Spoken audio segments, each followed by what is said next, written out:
Hello viewer, আসসালামু আলাইকুম রহমতুল্লাহি ওবারাকাতু। আপনারা সবাই কেমন আছেন? আশা করছি সবাই অনেক ভালো আছেন। আমিও আলহামদুলিল্লাহ অনেক ভালো আছি।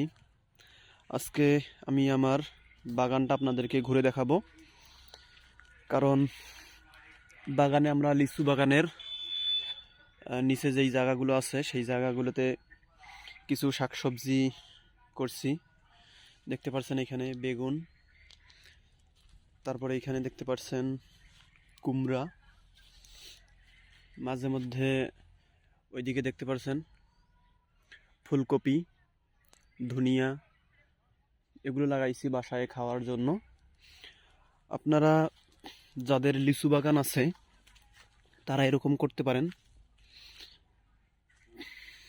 লিচু বাগানের যেই নিচের গ্যাপগুলো আছে সেই গ্যাপগুলোতে আপনারা এরকম শাকসবজি করতে পারেন। দেখতে পাচ্ছেন কত সুন্দর, এরকম শাকসবজি করতে পারেন বাসায় খাওয়ার জন্য। আর আপনারা লিচু বাগানে পরিচর্যা যেগুলো করবেন, দেখবেন যে এই পরিচর্যাতেই অনেক সুন্দর ফসল হবে।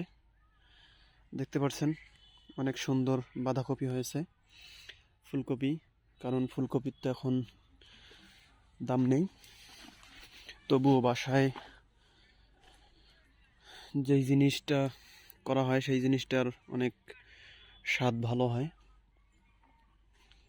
দেখতে পাচ্ছেন আমরা আলু লাগাইছি এইখানে, এই বাগানের হচ্ছে এই জায়গাটা একটু গ্যাপ বেশি, সেজন্য এই জায়গাটাতেই প্রচুর সবজি লাগানো আছে। এইখানে এইদিক ফুলকপি, পাতাকপি, এইদিক আলু, এবং সাথে হচ্ছে আপনার কুমড়া।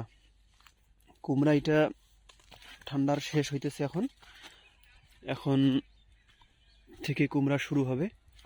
দেখতে পাচ্ছেন অনেক জায়গায় কুমড়া একটু একটু একটু সাইজ হইতেছে, আপনারা দেখতে পাচ্ছেন। আর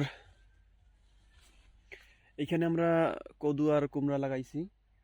ওই যে ওইদিকে একটা বাগান আছে, ওই যে দেখতে পাচ্ছেন ওইদিকে একটা বাগান, ওই বাগানেও কুমড়া লাগাইছি, কিন্তু